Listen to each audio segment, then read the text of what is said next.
Hello everyone, welcome back to Ease English.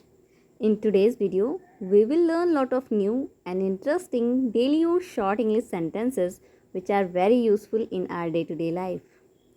To be a fluent speaker, you have to watch the whole video and do practice with me. Guys, my name is Vani Yadav and you're watching me on Ease English.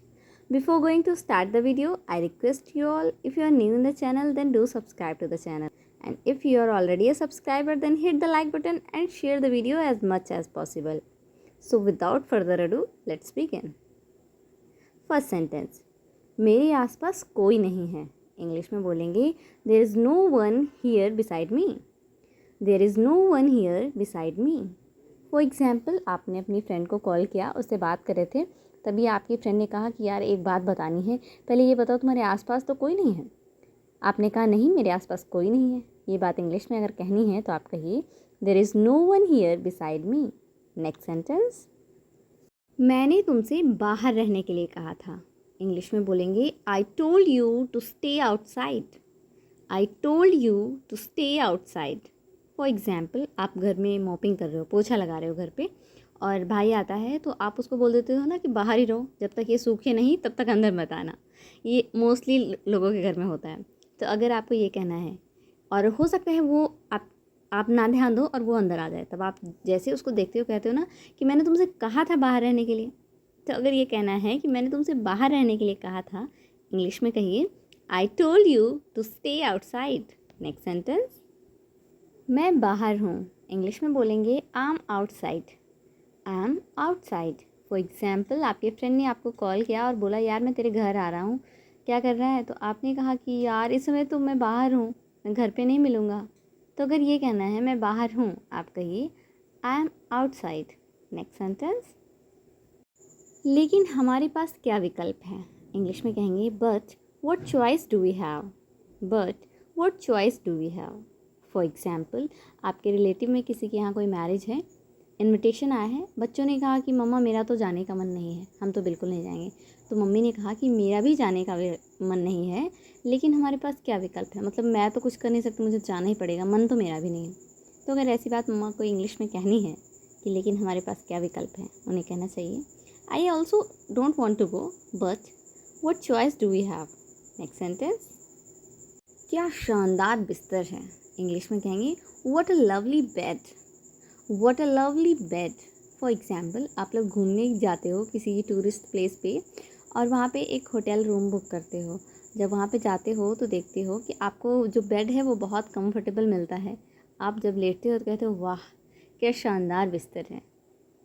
वैसे मैं example दे रही हूँ, हो सकता है बहुत लोगों के घर में भी अच्छा बेड हो, बट स्टिल मैं एग्जांपल देके बता रही हूँ.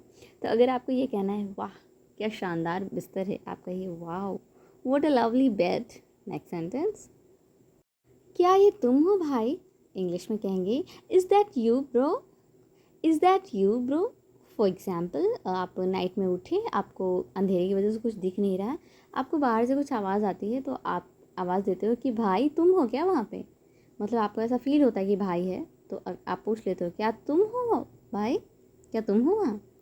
तो ये बात इंग्लिश में कहनी है तो आप कहिए is that you bro. Is that you. Next sentence. तुमने कैसे जाना. इंग्लिश में कहेंगे how did you know. How did you know. For example, आपकी जो है तबीयत ख़राब थी तो आप स्कूल नहीं जा पाए, आपके फ्रेंड्स आपसे मिलने आ जाते हैं, तो आप कहते हो कि यार तुम लोगों को कैसे पता चला. तो कहते हैं बस पता चल गया. तो अगर ये कहना है कि तुमने कैसे जाना है, तुम्हें कैसे पता चला, आप इंग्लिश में कहिए how did you know. Next sentence. बस बहुत हुआ. इंग्लिश में कहेंगे इनफ. इनफ. फॉर एग्ज़ाम्पल, आप घर में हो सबसे छोटे और सभी लोग आपको कोई ना कोई काम एक बार बार बता रहे हैं कि ये कर दो, फिर दूसरा कहता है ये कर दो, तीसरा कहता है ये कर दो. आप काफ़ी देर तक काम कर रहे थे, फिर कहते हो बस बहुत हुआ, अब मैं नहीं करूँगा. तो अगर ये बात इंग्लिश में कहनी है कि बस बहुत हुआ, आप कहिए इनफ. Next sentence. तुम मेरे घर में क्या कर रही हो. इंग्लिश में कहेंगे what are you doing in my house. What are you doing in my house. For example, आपकी फ्रेंड है, आप दोनों मार्केट जाने वाले थे, तो आपकी फ्रेंड आपको लेने आपके घर ही आ जाती है. तो आप उससे पूछते हो कि तुम मेरे घर में क्या कर रही हो, यहाँ नहीं आना था, वहीं से हम लोग चलते घूमने, मम्मा से मैंने कुछ और बताया था. ऐसे करके तुम लोग प्लानिंग करते हो. तो अगर ये कहना है कि तुम मेरे घर में क्या कर रही हो भाई, हम लोग तो वहाँ मिलने वाले थे, इंग्लिश में कहिए what are you doing in my house. Next sentence, थोड़ी निजता पाने के लिए मुझे क्या करना होगा, इंग्लिश में कहेंगे what do I have to do to get a little privacy. What do I have to do to get a little privacy. For example, आप एक जॉइंट फैमिली में रहते हो, बहुत सारे लोग हमेशा आपके आसपास रहते हैं, आपको बिल्कुल भी लोनली टाइम नहीं मिलता है, आप अपने साथ थोड़ा टाइम स्पेंड करने चाहते हो अकेले में, तो आपको नहीं मिलता है।